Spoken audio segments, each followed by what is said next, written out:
Salut à tous pour une vidéo Actu Mercato. Encore une fois, c'est vrai que j'enchaîne quand même de plus en plus. Maintenant, je vois que vous avez beaucoup, et puis je vous cache pas qu'à part ça, il n'y a pas grand chose à faire.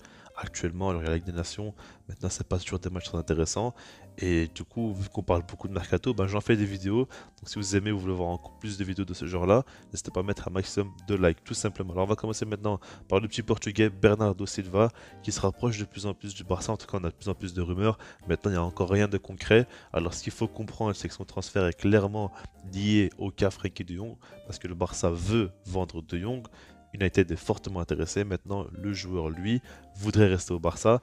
Donc, ça complique les choses. Moi, je pense clairement que s'il ne quitte pas le club, ce sera pratiquement impossible de faire Bernardo Silva, de plus de Lewandowski, Koulibaly, etc. En tout cas, ce sera très très compliqué, ça c'est sûr. Et du coup, ça faudra prendre en compte. Et je pense que dès qu'il y aura un dénouement dans le dossier de Jong, on verra quand même beaucoup plus clair pour Bernardo Silva. D'ailleurs, lui, il voudrait vraiment rejoindre le Barça parce qu'il ne s'en tirait pas très bien dans la ville de Manchester. Il voudrait plutôt rejoindre l'Espagne et donc la Catalogne. Il serait plus proche du Portugal et puis c'est une ville quand même qu'il aime beaucoup. Et surtout, il serait très flatté à l'idée que Xavi veuille le faire jouer dans son équipe. Donc du coup, il pourrait changer d'air. Alors ça fait un petit temps quand même qu'on en parle. Bernardo Silva qui serait sur le départ de City, c'est pas nouveau. Et à chaque fois qu'il y a un départ possible de Bernardo Silva, on le lit directement au Barça. Donc du coup, moi j'y crois quand même. Ça me paraît quand même assez possible, tout simplement, qu'il fait rejoindre le Barça. Maintenant, du côté Xavi, il voudrait à tout prix Bernardo Silva, c'est une de ses priorités. Il aime beaucoup de joueurs. Et puis en fait, ce qu'il faut comprendre, c'est que pour Xavi, De Jong n'a pas forcément un profil adéquat pour le Barça par rapport à sa vision de jeu. Il ne voit pas De Jong évoluer en tant que 6 et il ne voit pas forcément évoluer en tant que relayeur. En tout cas, il ne pense pas que la qualité euh, parfaitement adéquat. C'est un superbe joueur, mais c'est pas exactement le profil qu'il recherche. Et vu qu'il a une énorme valeur marchande, bah du coup, c'est vrai que s'il peut pas l'utiliser à 100%, il faudrait le vendre dans ce cas-là. Alors que Bernardo Silva, lui, il a un profil qui colle beaucoup plus. On sait très bien qu'en étant coaché par Guardiola, bah du coup maintenant, il connaît très bien le jeu de position. Et puis, c'est un joueur quand même qui a un profil technique ultra intéressant. Il peut balle au pied, gratter beaucoup de mètres. Il peut dribbler, il peut casser des lignes de par sa qualité de passe. Et puis, c'est un joueur qui a une énorme activité, qui est très très fort. Donc, au niveau de la récupération aussi, au niveau de son pressing, il apporte beaucoup. Et franchement, c'est un joueur qui a beaucoup progressé. Il a énorme qualité, peut même marquer des buts aujourd'hui. Il est de plus en plus décisif. Enfin, c'est quand même très très fort. Et je pense que si tu le mets en tant que milieu central droit, il pourrait occuper un rôle entre le 9 et l'ailier.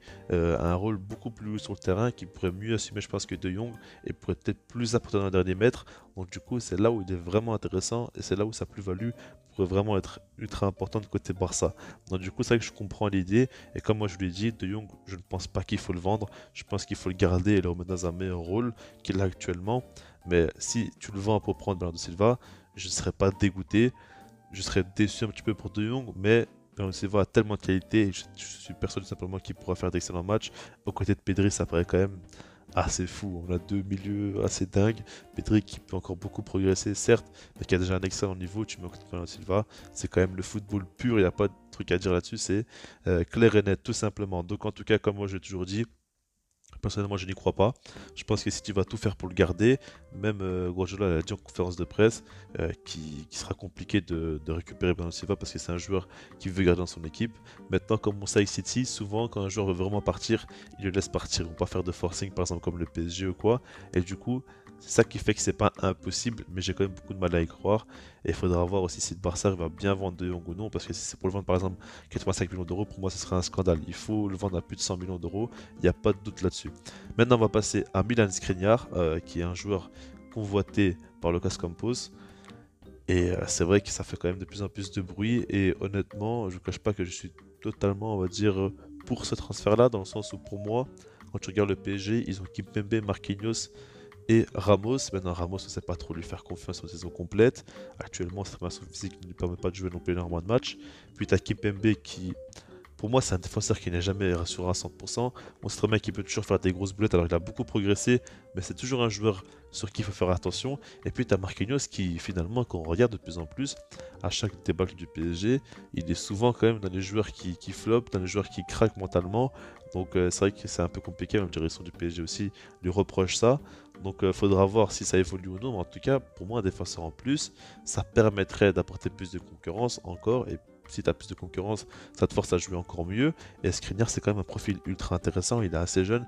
Et pour moi, quand tu regardes le marché des défenseurs, il y a très peu d'équivalents à Skriniar qui seraient donc possiblement vendable, on va dire. Et Skriniar, c'est un petit peu son cas. Je pense que si tu proposes une grosse somme, Inter Milan peut craquer. Et je pense vraiment que c'est un superbe joueur qui peut jouer dans un système à 3 plus facilement que dans un système à 2 défenseurs. Enfin, à 4, vous avez compris, mais avec 2 centraux. Et du coup, c'est vrai que ça peut poser un petit peu problème. Maintenant, je pense pas non plus qu'il serait très mauvais dans une défense à 4. Il pourrait quand même beaucoup apporter. Et avec un nouvel entraîneur, le système pourrait aussi changer. Donc, il faudra voir par rapport à ça. Moi, en tout cas, c'est un superbe défenseur qui peut encore progresser, bien évidemment, mais qui a un profil ultra intéressant parce qu'il a un jeu de tête monstrueux. Il est très physique, il est très rapide, mais il est très à l'aise aussi, balle de pied à la relance. Donc du coup, il est très complet et je pense honnêtement qu'il pourrait beaucoup apporter. Et puis qui sait, peut-être que si jamais Skriniar s'impose, Marquinhos pourrait passer en tant que 6 et jouer au milieu de terrain. Il l'a déjà fait et pour moi, il le faisait quand même assez bien. Et ça pourrait clairement changer tout le système, on va dire, de l'équipe et tout le visage de l'équipe. Donc si tu as Skriniar, Kipembe, Marquinhos, c'est quand même très costaud et c'est vrai que défensivement ça a une autre gueule tout simplement. Donc il faudra voir ce que ça peut donner, mais en tout cas je pense vraiment que ce serait une super recrue et pour moi c'est l'un des chantiers prioritaires. Je pense que PSG, le milieu de terrain, c'est très important de le renforcer. Après tu as la défense avec un gros joueur comme ça en plus, comme par exemple Skriniar, Koulibaly, ce genre de joueur-là, il pourrait quand même beaucoup apporter. Et ce serait quand même de très bons coups pour le PSG. Donc en tout cas, on verra ce qui va se passer. Pour l'instant, on a l'intérêt du PSG, mais il faudra voir s'ils arrivent à convaincre l'Inter ou non, parce qu'ils sont quand même très compliqués pour négocier avec eux, c'est quand même très dur. Donc voilà, je sais pas quoi t'en penser par rapport au transfert, et puis sinon moi je vous dis peace.